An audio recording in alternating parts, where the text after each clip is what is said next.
ডাল ছাড়া ডালিয়ার এই রেসিপিটি একবার বানিয়ে দেখবেন, খেতেও সুস্বাদু আর স্বাস্থ্যকরও বটে। ডিনার বা ব্রেকফাস্টের জন্য এটি একটি খুবই উপযোগী রেসিপি। নমস্কার, আমি শ্রীপর্ণা। অমৃতকুম্ভ চ্যানেলে আপনাদের সবাইকে স্বাগত জানিয়ে আজকের রেসিপি শুরু করছি।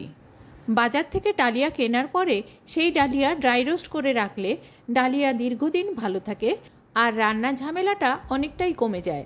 মিডিয়াম ফ্লেমে গ্যাসে একটা শুকনো কড়াই বসিয়ে নাড়াচাড়া করে ডালিয়াটা ড্রাই রোস্ট করে নিচ্ছি। ডালিয়া থেকে যখন খুব সুন্দর একটা গন্ধ বের হবে তখন বুঝতে হবে ডালিয়াটা ঠিকমতো সেঁকা হয়ে গেছে। এরপর গ্যাসের ফ্লেমটা অফ করে ডালিয়া ঠান্ডা করে যে কোনো কন্টেনারে ভরে রেখে দিলে অনেক দিন পর্যন্ত ডালিয়া খুব ভালো থাকবে আর কোনো পোকাও লাগবে না। এই রোস্টেড ডালিয়া থেকে 1.5 কাপ পরিমাণ ডালিয়া নিয়ে 4-5 বার জল পাল্টে ধুয়ে জলটা ঝরিয়ে রেখেছি। এই দেখুন, এরকম শুকনো শুকনো অবস্থায় রেখেছি। এখানে আমি কোনো রকম ডালের ব্যবহার করব না, তাই শুধু ডালিয়াটাই ধুয়ে জল ঝরিয়ে রাখলাম। রান্নায় ব্যবহারের জন্য কিছু সবজি নিয়ে নিয়েছি। আপনারা আপনাদের পছন্দ মতো সবজি নিতে পারেন।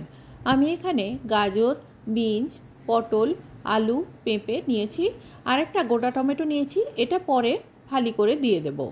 তবে টমেটো ব্যবহারের আগে বোটার অংশটা বাদ দিয়ে ব্যবহার করব। সব সবজিগুলো রেডি করে নিয়ে এবারে রান্নায় চলে যাচ্ছি। মিডিয়াম ফ্লেমে গ্যাসে কড়াই বসিয়ে দিয়ে দিয়েছি সর্ষের তেল। সর্ষের তেলের বদলে ঘি বা সাদা তেল যে কোনো তেলই ব্যবহার করতে পারেন। তেলটা গরম হয়ে গেলে 1 চামচ গোটা জিরে দিয়ে দিলাম। জিরেটা ভাজা হলে একটা ছোটো এলাচ ফাটিয়ে দিয়ে দিচ্ছি। একটা তেজপাতা 2 খানা করে ছিঁড়ে দিয়ে দিচ্ছি। 2টো শুকনো লঙ্কা দিয়ে দিলাম। লবঙ্গ, দারচিনি আর গোলমরিচ দিলাম। লবঙ্গ আর গোলমরিচ যাতে না ফাটে তাই পরে দিলাম। এবারে পেঁপের টুকরোগুলো দিয়ে দিচ্ছি। সমস্ত পেঁপের টুকরোগুলো দিয়ে নাড়াচাড়া করে মিনিট 2 মতো ভেজে নেব। পেঁপে খানিকটা ভাজা হলে দিয়ে দিচ্ছি কেটে রাখা পটল। পেঁপে আর পটল একটু ভাজার দরকার আছে। পেঁপেটা সেদ্ধ হতে টাইম লাগে আর পটলটা ভাজা হলে এর স্বাদটা ভালো হয়, তাই এই দুটো আগে দিয়ে নাড়াচাড়া করে পটল আর পেঁপে ঢাকা দিয়ে মিনিট 2 ভেজে নেব। মিনিট 2 ভেজে নেওয়ার পরে দেখাচ্ছি আপনাদের পটল আর পেঁপে দুটোই খুব সুন্দরভাবে ভাজা হয়ে গেছে আর পটলেও খুব সুন্দর একটা কালার এসে গেছে। এবারে একে একে দিয়ে দিচ্ছি বিনস, আলু আর গাজর।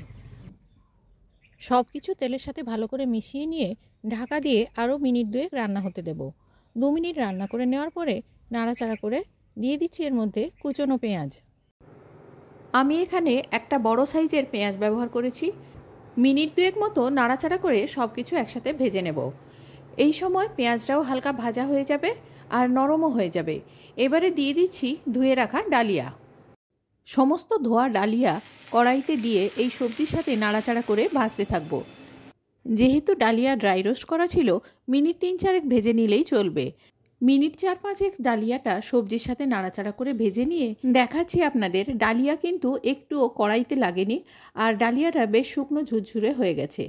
এই রকম শুকনো শুকনো হয়ে গেলে বুঝতে হবে ডালিয়াটা খুব ভালোভাবে সাঁতলানো হয়ে গেছে। এবারে দিয়ে দিচ্ছি গোটা টমেটো। টমেটোর মাথার বোটার অংশটা বাদ দিয়ে 4 ফালি করে দিয়ে দিলাম।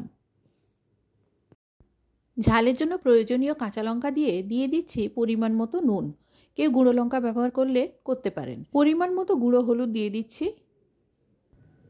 সেদ্ধ করার জন্য প্রয়োজন মতো জল দিয়ে নুন হলুদ ভালো করে মিশিয়ে নিচ্ছি। এরপরে ঢাকা দিয়ে রান্না হতে দেব। 10-12 মিনিট পরে ঢাকা খুলে একবার চেক করে নিচ্ছি জলটা ঠিকঠাক আছে কিনা। যদি জল কমে যায় এই সময় গরম জল ব্যবহার করতে হবে। আর সবজি পুরোপুরি সেদ্ধ হয়ে গেছে কিনা এই সময় চেক করে নিচ্ছি। সবজি এখনও পুরোপুরি সেদ্ধ হয়নি, তাই অল্প একটু গরম জল দিয়ে নাড়াচাড়া করে ঢাকা দিয়ে সেদ্ধ হতে দিচ্ছি।